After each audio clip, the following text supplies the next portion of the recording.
अब आज हम लोग ज्योग्राफी के सिलेबस के बारे में बात करते हैं। ज्योग्राफी जो मेरी अपनी नज़र में मोस्ट डायनेमिक सब्जेक्ट है। डायनेमिक क्यों? क्योंकि ये कई सब्जेक्ट का आधार है। ठीक है, जब मैं मंडे को अपनी क्लास शुरू करूंगा तो मैं आपको एक प्रेजेंटेशन दूंगा कि अगर आपको इकोनॉमिक्स समझनी है तो ज्योग्राफी पे आपकी समझ होनी चाहिए। मैं अक्सर कहता हूं कि geography is the mother of economics. Economics आप तब तक नहीं समझ सकते जब तक ज्योग्राफी पे अपनी आप पकड़ नहीं रखोगे। अगर आज आपको संसार की जो विदेश नीति है, अगर आपको अंतर्राष्ट्रीय संबंधों को समझना है, जियो पॉलिटिक्स को समझना है, तो बिना ज्योग्राफी के आप कभी भी जियो पॉलिटिक्स को नहीं समझ सकते। क्या कारण है कि एलएसी पर जो है वो भारत और चीन के बीच में तनातनी है? क्या कारण है कि हम चाह कर भी पाकिस्तान नाम के गले की हड्डी को अपने गले से नहीं निकाल सकते? क्या कारण है कि बांग्लादेश के साथ लगी हुई सीमा हमारे नॉर्थ ईस्ट के डेमोग्राफिक सेगमेंट को चेंज कर रही है? क्या कारण है कि मालदीव में होने वाली हलचल भारत में माथे पर पसीना जो है ला देती है और भारत उसमें डायरेक्टली और इनडायरेक्टली इन्वॉल्व हो जाता है? क्या कारण है कि वेनेजुएला में अमेरिका का हस्तक्षेप है लेकिन भारत को कोई बहुत ज्यादा चिंता नहीं है? तो इसको समझने के लिए, जो प्रश्न है इनको समझने के लिए ज्योग्राफी का एक बहुत बड़ा नॉलेज होना बहुत जरूरी है। लेकिन ज्योग्राफी में एक सावधानी भी आपको रखनी पड़ेगी। ज्योग्राफी बेसिकली अपने दोहरे चरित्र के लिए जाना जाता है, यानी कि इसका डुअल नेचर है। एक जो इसका नेचर है वो आर्ट्स के सब्जेक्ट के रूप में हमारे संस्थानों में रखा गया है, यानी कि ये लगता है कि मानविकी का सब्जेक्ट है और जो बच्चे पढ़ते हैं वो जो आर्ट साइड के स्टूडेंट होते हैं वो उसको पढ़ते हैं, ह्यूमैनिटीज के साथ पढ़ते हैं, मानविकी के साथ। और कई टीचर भी जो है वो ज्योग्राफी को एक आर्ट के सब्जेक्ट के रूप में पढ़ाते हैं और ज्योग्राफी को एब्स्ट्रैक्ट सब्जेक्ट मानते हैं। क्या बोलते हैं वो? एब्स्ट्रैक्ट सब्जेक्ट मानते हैं, यानी निरपेक्ष विषय वस्तु है कि ज्योग्राफी में दिए गए शब्द ही अक्षरशः पढ़ाने हैं।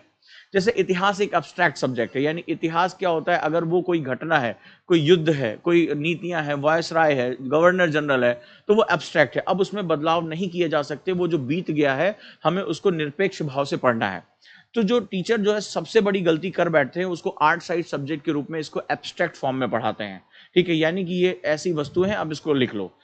दूसरा सेगमेंट है कि ये जो है वो अपनी विज्ञान के साथ ये अपना जो है वो इनपुट लेता है। अब यहाँ साइंस का मतलब होता है तर्क करना, साइंस का मतलब होता है लॉजी। ठीक है, यानी तर्क की क्षमता। तर्क का मतलब होता है कि अगर मैं ये कुछ सिद्धांतों पर आधारित होगा, यानी based on the some principles. मेरी बात को बहुत ध्यान से समझना, ज्योग्राफी तुम्हारा अपना हो जाएगा हमेशा के लिए। ठीक है, सिद्धांत यानी कि ये प्रिंसिपल का बेस होता है। प्रिंसिपल का मतलब होता है, जैसे फॉर एग्जाम्पल मैं तुम्हारे सामने दो एग्जाम्पल रखता हूं। ये एक पेन है और ये जो है वो एक क्लिप है, आपको दिखाई पड़ रहा होगा। एक पेन है और एक क्लिप है। अगर मैं पेन को छोड़ूं तो कहां जाएगा? नीचे की तरफ जाएगा। मैंने कहा भाई अब मैंने ऑब्जेक्ट चेंज कर दिया है, मैंने ऑब्जेक्ट चेंज कर दिया, अगर मैं इसको छोड़ूं तो ये कहां जाएगा? ऊपर। कहां जाएगा? नीचे। क्यों? अच्छा, फिर मैंने कहा चलो मेरा इससे पेट नहीं भर रहा है, मैं एक और जो है वो ब्लैक कलर की पेंसिल लेकर आता हूं। तो ब्लैक कलर की पेंसिल को मैं छोड़ूंगा तो कहां जाएगा? कहां जाएगा? नीचे जाएगा। ये क्या चक्कर है यार, तीन अलग अलग ऑब्जेक्ट ये नीचे क्यों जा रहे हैं? हम क्या करते हैं जब हम इसको एब्स्ट्रैक्ट आर्ट फॉर्म में पढ़ते हैं तो हम तथ्यों को याद करें, these are the facts. Black pencil का बिहेवियर, दिस ब्लू पेंसिल का बिहेवियर, दिस क्लिप का बिहेवियर, हम इसको अलग पढ़ते हैं। ध्यान से मेरी बात समझना कि हमसे गलती क्या होती पढ़ते समय। ठीक है, but they all obey the same law. ठीक है, ये सभी क्या हो रहा है? एक ही समान नियमों को पालन कर रहे हैं, लॉ ऑफ ग्रेविटी। अगर मैं इन तीनों को छोड़ूंगा तो कहां जाएगा भैया? नीचे की तरफ जाएगा। This means the behaviour of falling of these three objects, इन तीनों जो वस्तुएं हैं इनका जो सिद्धांत है वो गुरुत्वाकर्षण तय कर रहा है कि इनको नीचे ही गिरना है, राइट और रॉन्ग। तो बेसिकली हम क्या करते हैं, हमारी जो किताबें हैं ना, हमारे जो नोट्स है मार्केट में, और जो इसको आर्ट फॉर्म में पढ़ाने के जो स्टाइल है कुछ टीचर्स की, वो इसको एब्स्ट्रैक्ट सब्जेक्ट में कन्वर्ट कर रहे हैं। आप इसको पहले रटोगे, पर्वत रटोगे, खाई रटोगे, पहाड़ रटोगे, ज्वालामुखी रटोगे। बट अगर मैं इनको ड्राइव करने वाली शक्तियों को समझ लूं, मैं जो प्रिंसिपल्स हैं, जो मेरे फंडामेंटल नेचुरल लॉज हैं, अगर मैं इनको समझ लूं तो फिर क्या होगा? ये ऑटोमेटिकली मुझे पता चल जाएगा ब्लैक पेंसिल का बिहेवियर क्या होगा, ब्लू पेंसिल का बिहेवियर क्या होगा, क्लिप का, कप का, ग्लास का, किसका बिहेवियर क्या होगा। सो इन दैट केस जो मेरा स्टाइल है पढ़ाने का, जो मैं समझता हूं कि ज्योग्राफी पढ़ने का जो स्टाइल होना चाहिए, वो बेसिकली इसकी लॉजी यानी इसके विज्ञान को समझ लेना चाहिए। एक बार आप विज्ञान समझ गए तो क्या ज्वालामुखी फट रहा है, क्या भूकंप आ रहे हैं, सबके पीछे एक ही कॉन्सेप्ट काम करेगा और वो एनर्जी एंड मैटर का मूवमेंट होगा। सिर्फ मैंने इन चीजों को समझ लिया, मेरे लिए चीजें बहुत आसान होती चली जाएंगी। तो ऐसे में क्या होता है, आप अगर उसके सिद्धांत, सिद्धांत तो एक है, अब ये क्या हुआ, अगर मैं फैक्ट याद करना, सर बता दीजिए पर्वत का क्या होगा, पठार का क्या होगा, मैदान का क्या होगा, और अगर मैं वो लॉ समझ गया कि मेरा जो एक्सोजेनेटिक फोर्सेस हैं वो कैसे काम करती हैं, वह जनित बल कैसे काम करते हैं, फिर आप चाहे पर्वत को घिसना हो, पठार को घिसना हो, मैदान को घिसना हो, आपको पता चलेगा कि वो कैसे काम करेगा, नदियां कैसे बिहेव करेंगी, पत्थर बनेगा, मैदान, आप अपने आप बताना शुरू कर दोगे। ठीक है, तो ये जो होता है, दो तरीके होते हैं, सावधानी आपको पढ़ने में सबसे पहले यहां रखनी पड़ेगी। यानी geography is not a abstract subject, geography एक निरपेक्ष सब्जेक्ट नहीं है, ये इंटरडिसिप्लिनरी है। यही ज्योग्राफी आगे चलकर एनवायरमेंट यानी पर्यावरण विषय की जननी बन जाता है। जब तक आप अपनी मिट्टी, अपने पहाड़, अपने वन संपदा को नहीं समझोगे, पर्यावरण को क्या खाक समझोगे? जब तक आप मानव और आर्थिकी भूगोल को नहीं समझोगे, तब तक इकोनॉमिक एक्टिविटीज को क्या खाक समझोगे? क्या कारण है कि बंगाल में चावल खाया जाता है और पंजाब में गेहूं?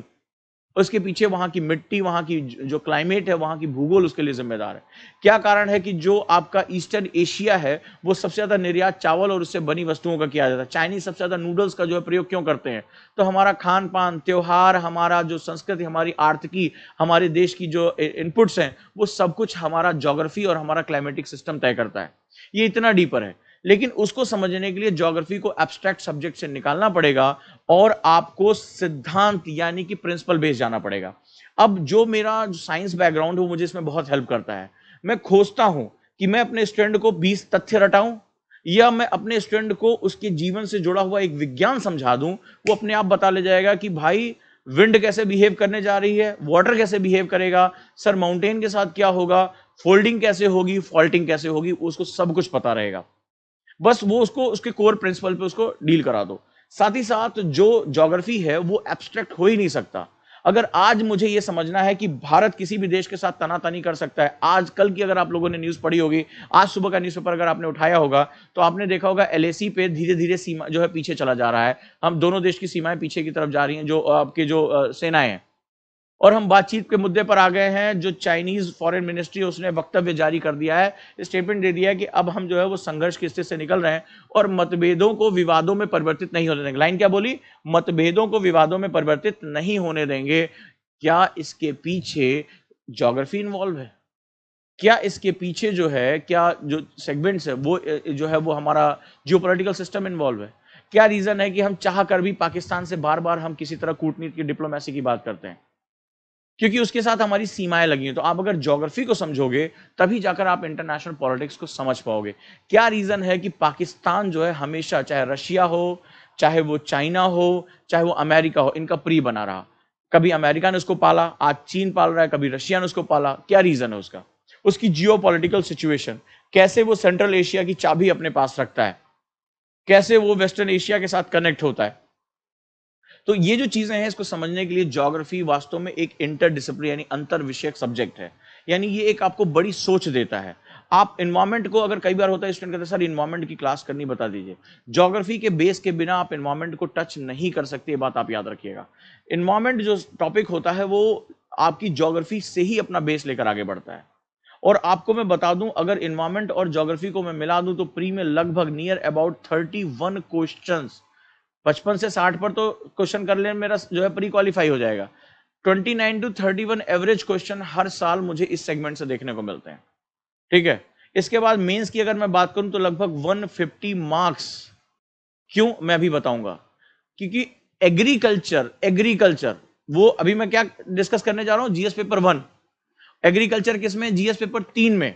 एग्रीकल्चर कितने मार्क्स का आता है? 90 मार्क्स का एग्रीकल्चर केवल आता है। 250 में 90 मार्क्स केवल एग्रीकल्चर बेस आते हैं। ठीक है, एब्स्ट्रैक्ट आते हैं। और वो एग्रीकल्चर मुझे कहां पढ़ना होता है? ज्योग्राफी में पढ़ना होता है।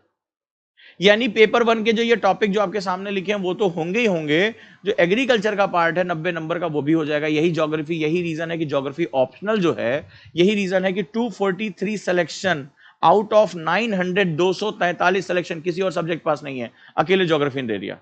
क्योंकि ज्योग्राफी ऑप्शनल जो है वो बच्चा पढ़ता 500 मार्क्स के लिए, उधर वो जो है वो उठा के अपना प्री और मेंस दोनों में मार्क्स कवर कर देता है, एससे कवर कर देता है, उसके मार्क्स बढ़ जाते हैं टोटल मार्क्स में। यही रीजन है सबसे ज्यादा बच्चों ने मेंस जो है लिखा वो ज्योग्राफी के साथ लिखा, क्योंकि प्री में इतना बड़ा हिस्सा इसके पास है, एनवायरमेंट और ज्योग्राफी मिला दो। ठीक है, चलिए आगे चलें हम लोग। और अब हम थोड़े से पॉइंट्स, तो आपको समझ में आया। अगर आप इसको आर्ट्स के सब्जेक्ट की तरह पढ़ोगे तो रटते रहोगे, नोट्स बनाते रहोगे और फिर क्या होगा, क्वेश्चन गलत करके आओगे। आप इसको लॉजिकल सब्जेक्ट के रूप में, इंटरडिसिप्लिनरी सब्जेक्ट के रूप में लोगे तो निश्चित रूप से आप अदर सब्जेक्ट को भी अपना बेस दे पाओगे और आपके मार्क्स बहुत अच्छे होंगे।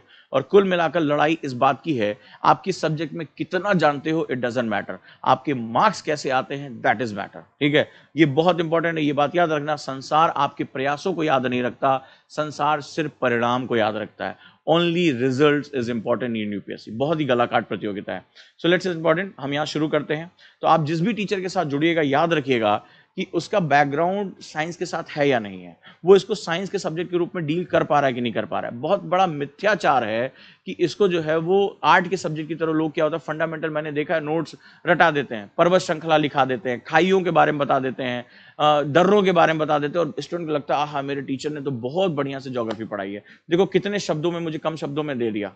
बट वो आज की डेट में कूड़ा है, कूड़ा, इससे ज्यादा वो कुछ नहीं है। यूपीएससी के क्वेश्चन लॉजिकल बेस पे आ रहे हैं, आपसे आर्गुमेंट्स मांग रहा है, वो इकोनॉमिकल ज्योग्राफी, ह्यूमन ज्योग्राफी। आपको क्या लगता है ये जो शहरीकरण की समस्या है ये बिना ज्योग्राफी के आप कभी पूरा कर पाओगे? अगर ऐसा होता तो इतना बढ़िया क्वेश्चन मेंस में पूछा था। एक क्वेश्चन है, आपको मैं हिंट देता हूं कि दिल्ली, मुंबई और कोलकाता तीनों प्रदूषण से प्रभावित हैं। That was a question in 4 year before in mains examination. Delhi, Mumbai, Kolkata सभी प्रदूषण से बुरी तरह से प्रभावित हैं, लेकिन दिल्ली का प्रदूषण मुंबई और कोलकाता के प्रदूषण से ज्यादा चर्चा में रहता है। कारण बताएं।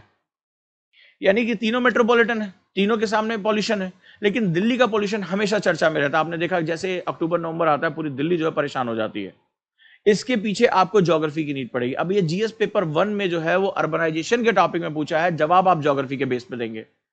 तो जो माइग्रेशन का इनपुट है, माइग्रेशन इतना ज्यादा क्यों हो रहा है, क्या इनपुट है, ठीक है, वो सभी के लिए आपको ज्योग्राफी की नीड पड़ेगी। तो जिस हिसाब से मैं ज्योग्राफी जो पढ़ाता हूं, जिसमें मैं उसका साइंटिफिक लॉजिकल बेस और जिस हिसाब से मैं उसका जो करंट बेस है वो दोनों जब लेकर चलता हूं तो आपका जो है वो इनपुट आना शुरू हो जाता है। आजकल आपने देखा होगा व्हाट्सएप और टेलीग्राम पे मेरा एक छोटा छोटा वीडियो आ रहा है समसामयिक भूगोल यानी कंटेम्प्रोरी ज्योग्राफी पे। तो मैं इसके साथ सप्लीमेंट्स बहुत ज्यादा देता हूं कि आप जो है वो अपने आप को थोड़ा सा इनपुट लेकर चलो। अब हम आज शुरू करते हैं अपने सिलेबस को और पहला हमारा टॉपिक है salient feature of the world physical geography. देखो, salient features of the world physical geography, विश्व के भौतिक भूगोल की महत्वपूर्ण विशेषताएं, विश्व के भौतिक भूगोल की महत्वपूर्ण विशेषताएं।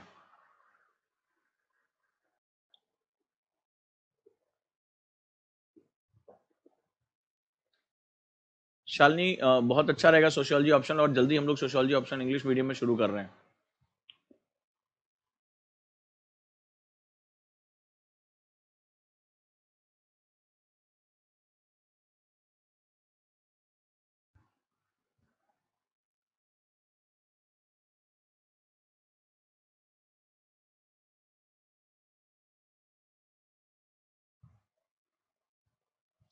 देखिए, इसमें सबसे पहला भू आकृतिक विज्ञान, जियोमॉर्फोलॉजी। भू, अब अच्छा में देखो वर्ड है जियो, मॉर्फोज एंड लॉजी। स्टूडेंट सोचता ही नहीं, क्या है, रट लो भू आकृति विज्ञान, भू आकृति विज्ञान। पहले समझो तो ये वर्ड इस्तेमाल क्या किया गया है। ठीक है, फिजिकल का मतलब क्या होता है, यहाँ पे भौतिक का मतलब क्या होता है। भौतिक यानी जिसको हम देख, सुन, स्पर्श, समझ जो सकते हैं, यानी हम वो हमारे सामने भौतिक रूप में, अदृश्य रूप में नहीं है। यानी मेरे सामने क्या क्या भूगोल में मुझे दिखाई पड़ता है, पर्वत दिखाई पड़ता है, पठार, मैदान, झील, वो सभी चीजें जो मैं वास्तविक रूप से देख सकता हूं। पहला नियम यह हो गया कि जिसको मैं देख सकता हूं, पर्वत देख सकते हो, पठार देख सकते हो, मैदान देख सकते हो, one I can touch feel, जो है वो मेरे सामने, जो है वो मेरे सामने भौतिक रूप में है। दूसरा, इसका एक और मतलब होता है जिसके बारे में आपसे बात नहीं की जाती है। जो फिजिकल ज्योग्राफी होता है वो एक नियम होता है, that is based on the law of physics, यानी कि भौतिक भूगोल भौतिक विज्ञान के सिद्धांतों पर आधारित होता है। दिस इज द फैक्ट, आपसे पहली बार परिचित करा रहा हूं।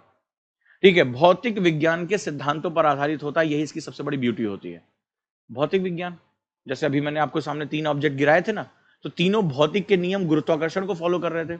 यानी कि ये यूपीएससी खुद कहता है कि अगर आपने उन नियमों पर अपनी चर्चा कर ली, जैसे कई बार क्या होता है, कई लोग कहते हैं कि सर हमारे क्लास में क्लाइमेटोलॉजी जो है वो 3 दिन तक पढ़ाया गया, हमारे यहाँ जो है मानसून 3 दिन तक पढ़ाया गया, मैं सिर्फ 10 मिनट पढ़ाता हूँ। लेकिन उससे पहले मैं स्टूडेंट को उस सिद्धांत के बारे में बता देता हूं कि कोई भी जो गैस है, जो गैसियस मॉलिक्यूल है वो किस बेसिक प्रिंसिपल को फॉलो करते हैं। एक बार आपने गैसियस मॉलिक्यूल का बिहेवियर समझ लिया, आपके लिए चाहे हवा चलानी हो, चक्रवात करना हो, भारतीय मानसून लेकर, मेरा बच्चा 10 मिनट में आता है और 10 मिनट में बोर्ड पे आके ड्रॉ कर देता है, हाँ सर यही होगा। अल नीनो, बड़े से बड़े जो कॉन्सेप्ट जिसमें लोग घबराते हैं कि सर ये कैसे होगा, मैं सारा फोकस करता हूं उस सिद्धांत को समझाने में। यानी जो भौतिक भूगोल है वो भौतिक नियमों पर आधारित है। मेरी बात को ध्यान से समझना। पूरा आप चाहे, अगर लोग जो समुद्री धाराएं याद करते हैं, अरे तुम्हें याद करने की जरूरत ही नहीं है, उसका जलवायु जो है याद करने की जरूरत है, आपने उसका बिहेवियर समझ लिया, चीजें अपने लिए आपके लिए अपने आप आसान हो जाएंगी। तो यानी जो पूरा भौतिक भूगोल है वो भौतिक नियम यानी फिजिक्स के लॉ को वो फॉलो करता है। इसका मतलब ये नहीं कि आपको विज्ञान की बहुत गहराई जाननी, नहीं, सिर्फ बिहेवियर समझना है कि कैसे ये बिहेवियर होता है।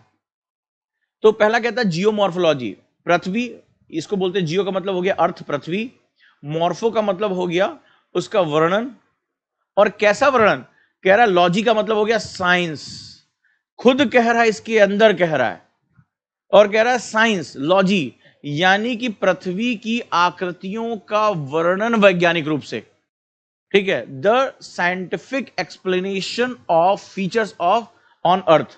यानी कि क्या हुआ, लॉजी का मतलब साइंस हो गया, यानी जो पृथ्वी की आकृति है, इसको और सामान्य भाषा में कहूं, अगर मैं जियोमॉर्फो की बात करता हूं तो मैं कहता हूं कि क्या है, दिस इज व्हाट, क्या है, ठीक है, क्या है भाई, पर्वत है साहब, ये क्या पठार है, आप लोग इसी पे अपनी पूरी जिंदगी निकाल देते हो, आप यही याद करते हो, सर मुझे सारे पर्वत याद हो गए, उनकी चोटियां याद हो गई हैं, मुझे पठार याद हो गया, झीलें याद हो गई हैं।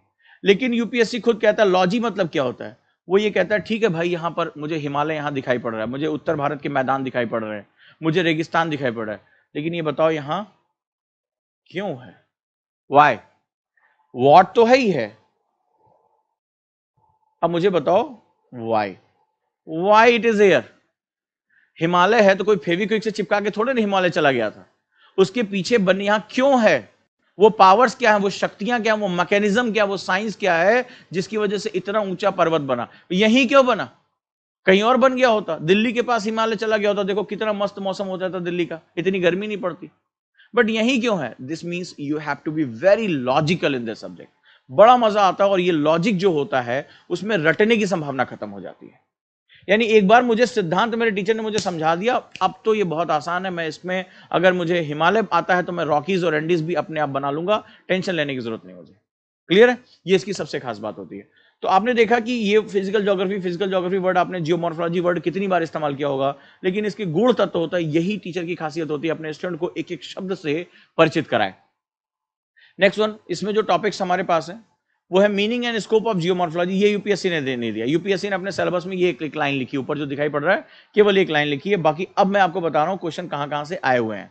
तो पहले कहता है meaning and scope of geomorphology, लिखो भू आकृतिक विज्ञान के तात्पर्य एवं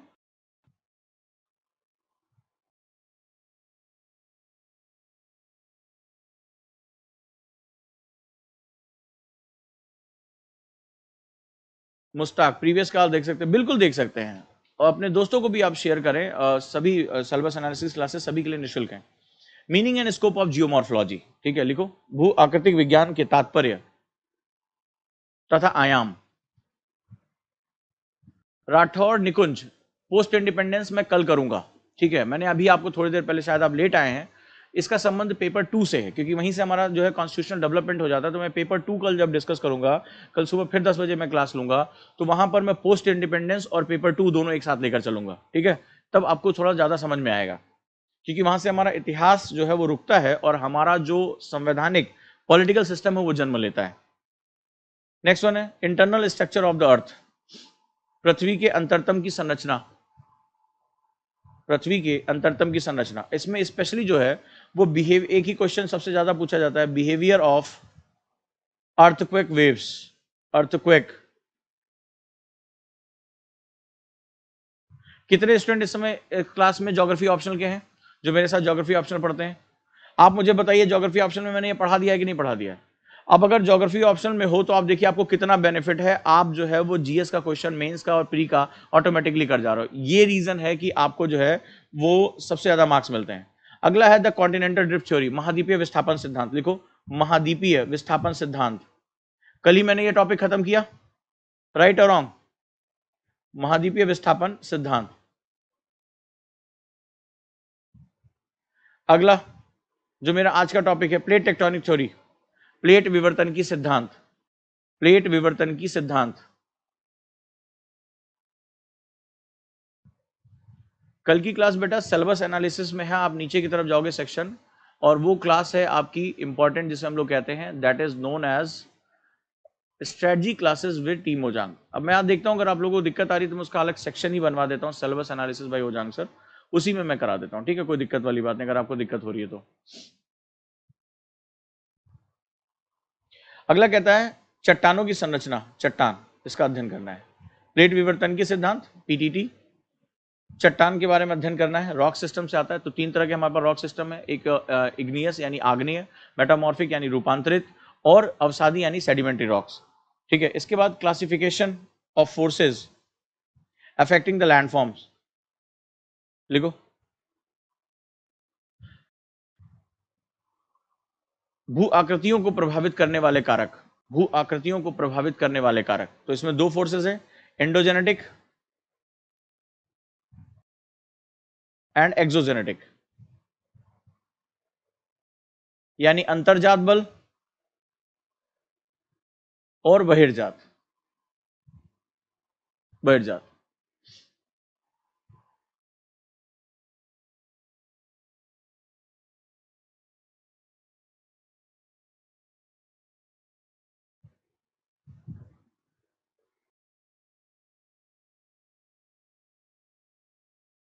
अंतर्जात और बहिर्जात।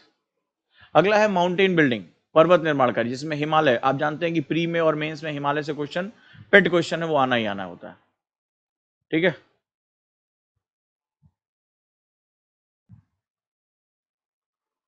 हिस्ट्री ऑप्शनल का कितना रोल है कल आपको पता चल गया, अगर आपने कल मैंने जो हिस्ट्री का सिलेबस एनालिसिस किया था तो लगभग वो सारा का सारा ऑप्शनल के साथ कवर हो जाता है।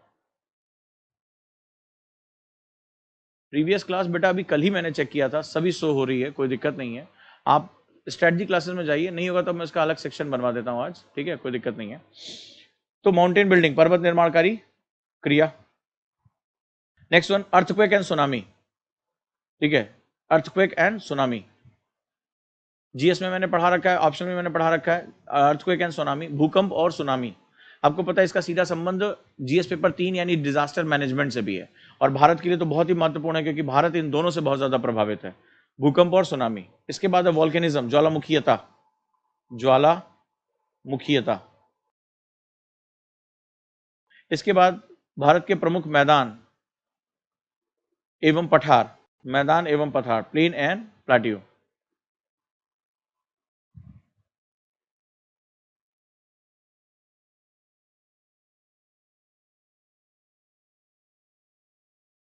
जियो ऑप्शनल साइंस वालों के लिए तो बेस्ट है, इंजीनियरिंग वाला अगर बैकग्राउंड उसको मैं बोल देता हूँ भैया ज्योग्राफी ऑप्शन से बेस्ट कुछ नहीं होगा, सबसे ज्यादा सिलेक्शन उन्हीं का हो जाता है। अगर मेरे जो पढ़ाने का सेगमेंट है, आप ये देखो कि उसमें मैं जो मेरा विज्ञान, विज्ञान का मतलब सिद्धांत नहीं होता कि फॉर्मूला याद रखना है, विज्ञान के बारे में हमारी सोच ही गलत है। विज्ञान क्या कहता है, विज्ञान तर्क आधारित होता है। मैं आपके जीवन में डेली विज्ञान है। आप मुझे बताइए कि आप जो है, कभी आप लोगों ने जो भी लोग कह रहे हैं कि नॉन साइंस बैकग्राउंड से हैं, गुब्बारे में हवा तो भरी होगी या देखा तो होगा, तो कैसे होता है, ऐसे आप पंखे के नीचे गुब्बारा रखते हो, हवा भर जाती है। मैं ऐसे पढ़ाता हूं, ऐसे ही पढ़ाता हूं। क्या करते हो, पहले जोर से सांस भरते हो अपने फेफड़े में, उसके बाद जो फूंक मारते हो और फिर जो है हवा जो है गुब्बारे के अंदर जो है हवा प्रवेश करती है। अरे क्या कर रहे हो अपने अंदर, हाई प्रेशर ही तो क्रिएट कर रहे हो। हाई प्रेशर से लो प्रेशर, यानी कि जो मॉलिक्यूल्स का दबाव हो गया हाई प्रेशर में, जब आप किसी चीज का आयतन कम करते हो, इसे कहते हैं ना, हमने कभी सॉस निकाली है वो पिचकू उचकू से, तो उसको दबाते हो तो सॉस बाहर आता है, यानी कि जब आप वॉल्यूम कम कर दो, दबाने का मतलब क्या हो, आयतन कम कर दिया, आयतन कम कर दिया भैया तो दाब बाहर बढ़ गया। कभी आपने पाइप से पानी डाला है, जब दूर तक जो है पानी फेंकना होता है तो उसका नॉब क्या कर देते हो, बंद कर देते हो। नॉब बंद करते हो, उसका एरिया जैसे ही कम करते हो, यानी वॉल्यूम जैसे ही कम करते हो, वैसे ही प्रेशर क्या हो जाता है, बढ़ जाता है। मैं आपकी जिंदगी से जोड़कर जो है वो पढ़ाता हूं। साइंस होता है आपकी लाइफ से जुड़ी हुई चीजें। तो मैं जब क्लास पढ़ाता हूं तो मेरी क्लास में प्याज, पत्थर, लकड़ी, गुब्बारे, नमक, ये सब मेरी क्लास में आता है। यानी जो आप अपनी लाइफ में देखते हो मैं उसी से जोड़कर आपको पढ़ाता हूं, ठीक है, कैसे हो रहा है। अभी जैसे प्लेट टेक्टोनिक, तो मैंने कागज फाड़ फाड़ के कैसे जो है उसमें जोड़ जोड़ के उनको बताया था कि महाद्वीपीय विस्थापन सिद्धांत कैसे मूवमेंट कर रहा है, ताकि आपको वो याद रहे अपनी लाइफ में क्या चीजें हैं। नेक्स्ट है क्लाइमेटोलॉजी। मेरे हिसाब से पूरी ज्योग्राफी का कोर यहीं छिपा हुआ है, क्लाइमेटोलॉजी, जलवायु विज्ञान में। यही है जो हमें सब कुछ तय करता है, जलवायु विज्ञान। पहला सेगमेंट है अर्थ एटमॉस्फेयर, पृथ्वी का वायुमंडल, वायुमंडल, इसकी संरचना और संगठन, दो सेगमेंट पढ़ने हैं। संरचना बता ही देता हूं, यही दो संगठन हमें पढ़, दो संरचना और संगठन, यानी स्ट्रक्चर, स्ट्रक्चर एंड कंपोजिशन,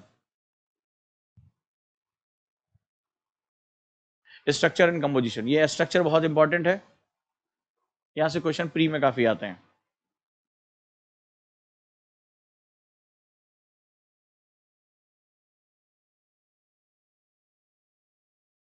सभी को पहले की वीडियो अवेलेबल है, बार बार कह रहा हूं, स्ट्रेटजी क्लासेस विद ओजांग सर में प्रीवियस सारी वीडियोस हैं। चलो अभी मैं इसको कर देता हूं, फिर आपके क्वेश्चन का जवाब देता हूं। अगला है वेदर एंड क्लाइमेट, मौसम और जलवायु, बहुत महत्वपूर्ण है, मौसम एवं जलवायु, लिखते जाइए। अगला है एयर मासेस, वायु संहतियां, वाताग्र और चक्रवात। चक्रवात तो आप जान ही रहे हैं, ऐसा हो ही नहीं सकता। इस बार देखिए, आप देखिए अरब सागर में भी, बंगाल की खाड़ी में भी दो चक्रवात आए, और क्वेश्चन यहां से आना ही आना है। इसका सीधा संबंध जो है चक्रवात का पेपर 1 से भी है, और यही जो है पेपर 3 में। भारत अब जो है, भारत का जो तटीय हिस्सा है वो चक्रवात प्रभावित है, तो आपदा प्रबंधन, इस बार आप लोगों ने एनडीआरएफ की जो देखा था, नेशनल डिजास्टर मैनेजमेंट अथॉरिटी, और जो है नेशनल डिजास्टर रिलीफ जो फोर्स है, उसका कितना जो है चर्चा में नाम आया। तो ये जीएस पेपर 3 के साथ भी जुड़ा हुआ है, साइक्लोन्स। अगला है climatic division of India, Bharat के जलवायु विभाजन, जल वायुविक विभाजन। सोशल इश्यूज की क्लास किसने किसने देख ली? सोशल इश्यूज की क्लास आपने देखी होगी, तो उसमें मैंने एक टॉपिक पढ़ाया, डाइवर्सिटी इन इंडिया, है तो जीएस पेपर 1 में, सोशल साइंस में। लेकिन जब सोशल इश्यूज में पढ़ा रहा था कि भारत अनेकता में एकता, यानी भारत में विभिन्नता के कारण क्या है, तो मैंने भारत में विभिन्नता का पहला कारण क्या बताया था? Geographical division. भारत में इतनी भौगोलिक भिन्नता है, तो उसकी वजह से अलग अलग क्षेत्रों में अलग अलग पहनावा, खान पान, बोली, रहन सहन, त्योहार, आर्थिक गतिविधियां, ये सब भारत में अलग अलग पाई जाती हैं। जो नॉर्थ ईस्ट के लोग होते हैं वो अलग तरीके से दिखाई पड़ते हैं, साउथ के लोग अलग तरीके से दिखाई पड़ते हैं, कश्मीर का व्यक्ति जो है अलग तरीके से दिखाई पड़ता है, जो प्लेन का व्यक्ति है अलग तरीके से दिखाई पड़ता है, राजस्थानी अलग खान पान रखता है, वो दाल बाटी चूरमा खाएगा, बंगाल का जो है आदमी जो है मच्छी भात खाएगा, पंजाब का आदमी जो है, हरियाणा का आदमी जो है गेहूं की रोटी और सरसों का साग और छाछ और लस्सी लेगा। तो हमारी जो जीवन में ये जो विविधताएं है, उसके पीछे भूगोल सबसे बड़ा कारण है, और मैं उसको आपकी लाइफ से, यानी कि मैं सोशल इश्यूज को ज्योग्राफी के साथ जोड़कर यहां पर पढ़ाता हूं। देखो, अलका ने पूछा है ज्योग्राफी और इकोनॉमिक्स में कौन सा ऑप्शन अच्छा है। अगर इकोनॉमिक्स इंग्लिश मीडियम ले रहे हो तो ठीक है, अगर आपका एजुकेशनल बैकग्राउंड अच्छा है, क्योंकि वो एब्स्ट्रैक्ट सब्जेक्ट है, उसमें हिलने डुलने के लिए जगह नहीं है। It is very much like mathematics, आता है तो नंबर मिलेगा, नहीं आता तो गायब। ज्योग्राफी में तो ये है कि कम से कम आपने जो सुना है वो काफ़ी काम आएगा। अच्छा, जो इकोनॉमिक्स का ऑप्शन का सिलेबस है वो जीएस में काम नहीं आता, क्योंकि वो माइक्रो इकोनॉमिक्स है, और हमारे यहाँ जीएस में मैक्रो पूछा जाता है। ठीक है, तो ज्योग्राफी जीएस में सबसे ज़्यादा इनपुट देता है, जो सक्सेस रेशियोज के हिसाब से मैं बता रहा हूँ, सबसे ज़्यादा सिलेक्शन अभी ज्योग्राफी ने दिया है। नेक्स्ट वन, ओशिनोग्राफी, समुद्र विज्ञान पे आ जाओ। समुद्र विज्ञान, पहला है ओशिन बॉटम रिलीफ, लिखो, समुद्र तल, समुद्र तल स्थलाकृति विज्ञान। दूसरा है temperature and salinity of ocean water, temperature and salinity of ocean water बहुत महत्वपूर्ण है। समुद्री जल का तापमान एवं लवणता, तापमान एवं लवणता। ठीक है, अगला है ओशिन करेंट्स, समुद्री धाराएं।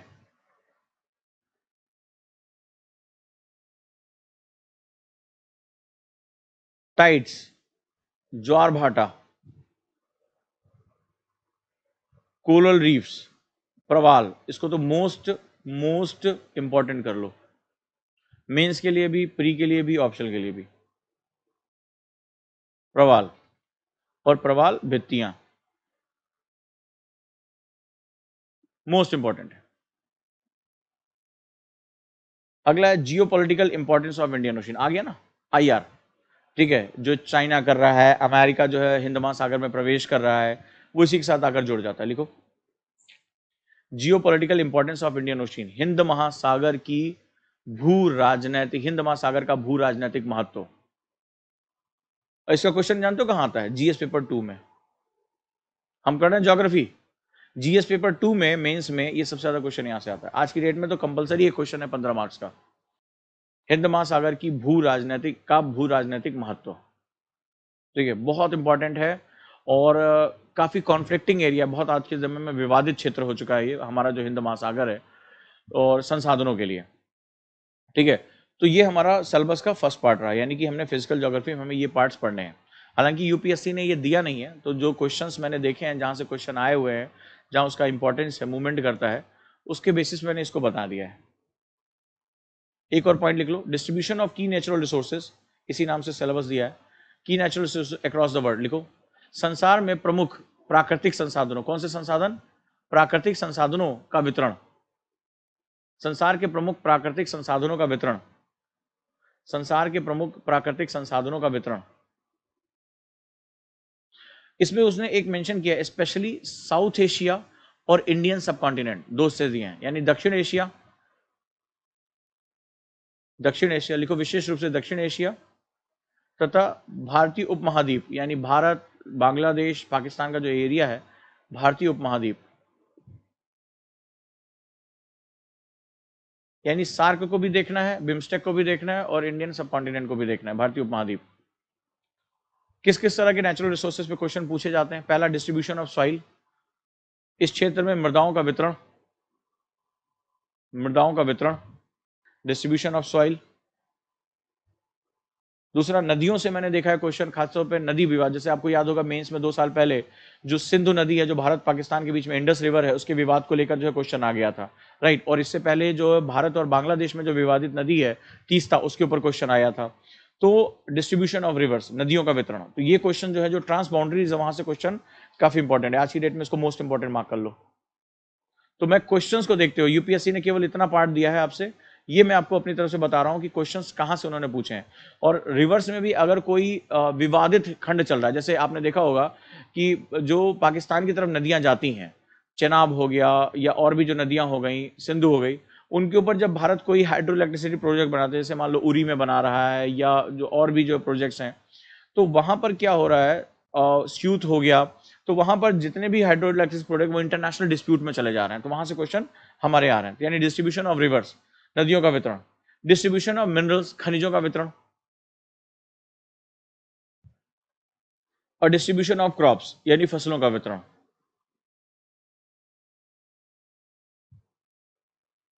ग्राफ और लॉग में क्या अंतर है?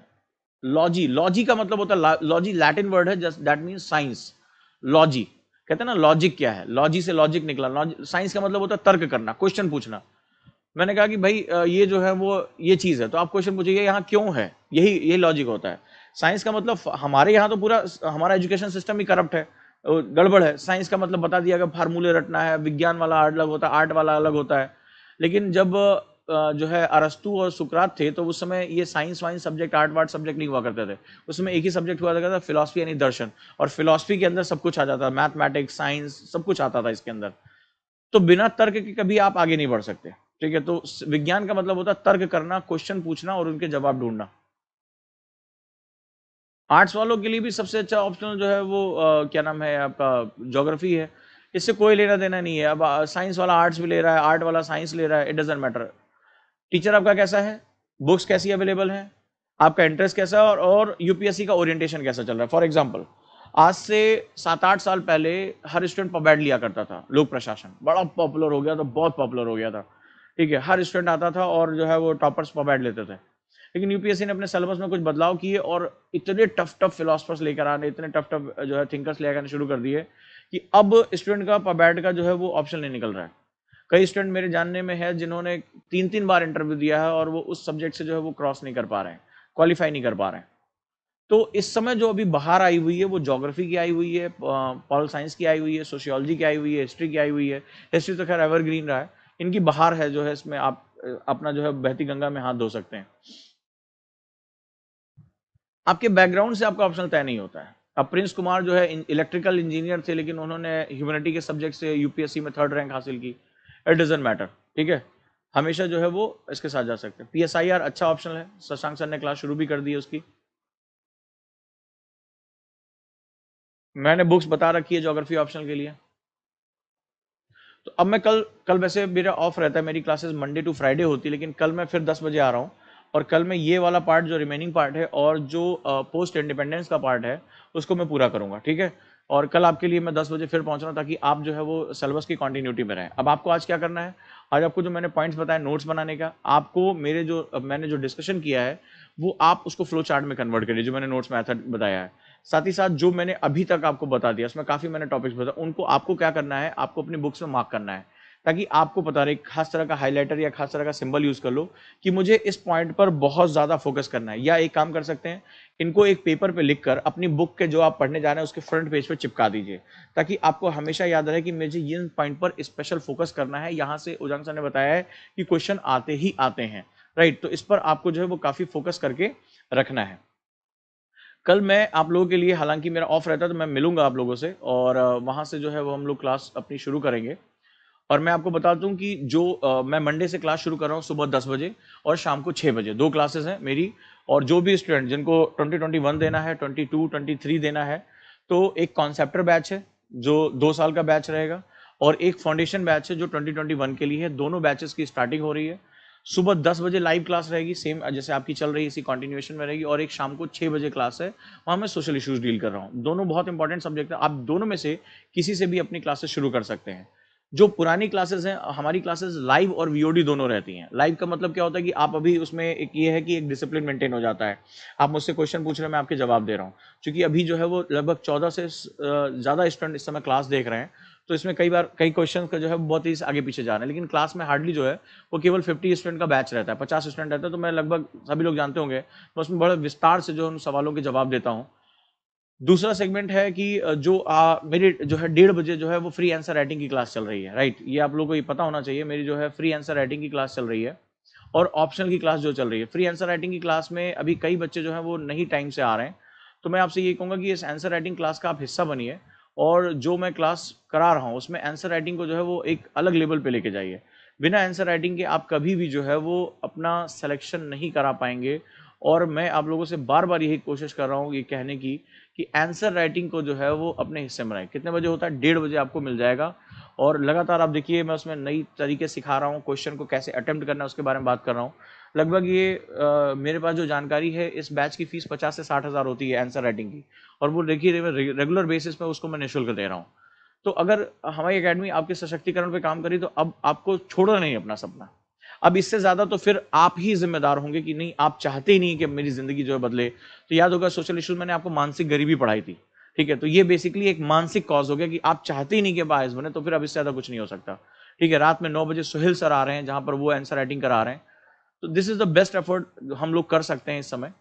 तो मेरे ख्याल से आप लोग जो है वो जुड़ेंगे, और मंडे के लिए जो दिए गए नंबर पे है उस पर आप कॉल कर सकते हैं, और अपना जो डेमो वो बुक करा सकते हैं। याद रखिएगा वो केवल 50 बच्चों के लिए है, जहां पर हम लोग जुड़ रहे हैं। और ऑप्शनल की मेरी क्लास का टाइम अभी 12 बजे शुरू हो जाएगा, ठीक है। यस, 2024 के लिए अभी आप एनसीईआरटी जरूर कर लीजिए। एनसीईआरटी आपके लिए सबसे इंपॉर्टेंट है, और अगर आप खुद से नहीं कर पा रहे हैं तो भी आप हमें जो है उसके बारे में बताइए। आपको पता होगा हमने एक एनसीईआरटी आंदोलन शुरू किया है, राइट। एक बहुत ही सिंपल सा बैच है एनसीईआरटीज के लिए, तो बेसिक जिनको 24 देना है उनके लिए एनसीईआरटी बेस्ट है। बाकी मेरे कॉन्सेप्टर बैच में तो मैं आपको जीरो से शुरू करूंगा, जीरो से, ठीक है। मैं एनसीईआरटी एनआईओएस ये सब पे आपकी कमांड होती चली जाएगी। आप खुद कहोगे कि मुझे शायद ज्योग्राफी का जो भी बेसिक फंडामेंटल्स है वो मुझे कोई ऐसी बुक बता दो जहां पे उजांग सर ने उसको कवर ना कराया हो। चाहे वो यहाँ से लेकर स्टॉलर जिनको जो है वो फिजिकल ज्योग्राफी की बाइबल कहा जाता है, आप यहाँ से लेकर वहां तक सारा जो है वो अपनी कवरेज करोगे। तो अब हम लोग जो है वो अपने एक सफर में चलते हैं। आप लोगों ने जो है वो काफी इंपॉर्टेंट जो है वो मुझे अपने दिया कि इससे आपको काफी चेंज। और कल भी मैं क्लास लूंगा, हालांकि सैटरडे छुट्टी रहती है, तो कल मैं बाकी जो है वो पोर्शन पूरा करूंगा, और इसके बाद भी मेरी क्लास कंटिन्यू रहेगी। जैसे मैं सैटरडे को आऊंगा और सिलेबस एनालिसिस में कंटिन्यू करके रखूंगा। तो आपके जो क्वेश्चन आ रहे हैं, जैसे नोट्स को लेकर क्वेश्चन आ रहा है, जो भी आपके क्वेश्चन है वो मुझे बताते जरूर रहिए, ठीक है। मुझे बताते रहिए कि सर मुझे ये क्लास चाहिए, और आपको जो है वो मिलती रहेगी।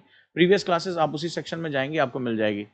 2021 करना है तो फिर इतना सोच क्यों रहे हो? 2021 के लिए तो जीएस और ऑप्शनल दोनों की क्लासेस जो है आपके लिए जून महीना आ गया है।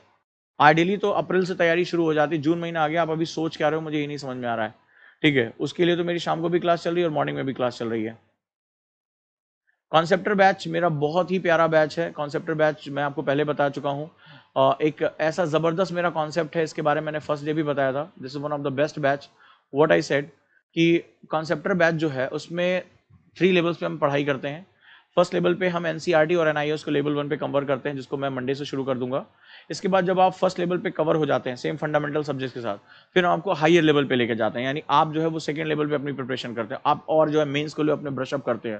फिर उसके बाद इंटरव्यू की प्रिपरेशन के लिए आप जाते हैं, यानी संपूर्ण व्यक्तित्व की जो आपकी तैयारी होती है वो कॉन्सेप्टर बैच में होती है। ठीक है, और यहीं से मैं अपनी क्लास शुरू भी कर रहा हूँ 22 और 23 के लिए। तो ये जो है वो यानी कि लेवल 1 जो एनसीईआरटी एनआईओ से शुरू करते हैं, फिर फाउंडेशन में यानी मेंस पे हम आपकी प्रिपरेशन कराते हैं, एसए पे प्रिपरेशन कराते हैं, फिर हम इंटरव्यू के लिए जाते हैं। तो ये लाइव और ऑनलाइन क्लासेस के थ्रू आपको अवेलेबल रहेंगी, और ये जो है वो भी मंडे से आपकी क्लास शुरू हो जाएगी। और ज्योग्राफी से ही मैं नया बैच शुरू कर रहा हूँ। सो यू हैव 2 टाइम्स, याद रखिएगा। One is known for the, जिसे हम लोग कहते हैं सुबह 10 बजे, और जिसको शाम को करना है वो शाम को 6 बजे मेरे साथ जुड़ सकता है। And we will the part of geography optional also. Current classes is provided by the Ashima ma'am. Ashima ma'am की करंट अफेयर्स की क्लासेस चल रही हैं। इसी सेक्शन में आप जाओगे, करंट अफेयर्स की आपको क्लासेस मिल जाएंगी, उनकी आप डेमो क्लासेस देख सकते हैं। History optional syllabus analysis Suhail sir करा चुके हैं, अगर आप यूट्यूब पे जाओगे तो उनकी वीडियो मिल जाएगी। दोबारा कहोगे तो मैं उनकी जो है लाइव क्लास करा दूंगा, कोई दिक्कत वाली बात नहीं है। मेरे हिसाब से ज्योग्राफी जो है वो काफ़ी सही रहेगा कासिम। इकोनॉमिक्स में कुछ प्रॉब्लम है। पहली बात तो इसके टीचर बहुत लिमिटेड हैं, और खुद से ये बहुत मुश्किल सब्जेक्ट हो जाता है। शुरुआत में तो बहुत अच्छा लगता है, लेकिन जब माइक्रो इकोनॉमिक्स के आप डेप्थ में जाओगे तो हालत खराब हो जाएगी। ठीक है, best book for Gandhi, Gandhi के लिए सबसे बेस्ट बुक है सत्य के मेरे प्रयोग, माई एक्सपेरिमेंट विद ट्रुथ। पूरा सिलेबस एनालिसिस होता रहेगा बेटा। अगर मैं सिर्फ सिलेबस को छपवाना होगा तो मैं 2 दिन में इसको छपवा सकता हूँ, लेकिन आपने देखा कि मैंने एक एक पॉइंट पर कितना डिस्कशन किया, एक एक शब्द पर कितना डिस्कशन किया। अगर आप चाहते हो तो कल मैं जीएस पेपर 2, 3, 4 तीनों करके आपको जो है पीडीएफ दे दूंगा, कोई दिक्कत वाली बात नहीं है।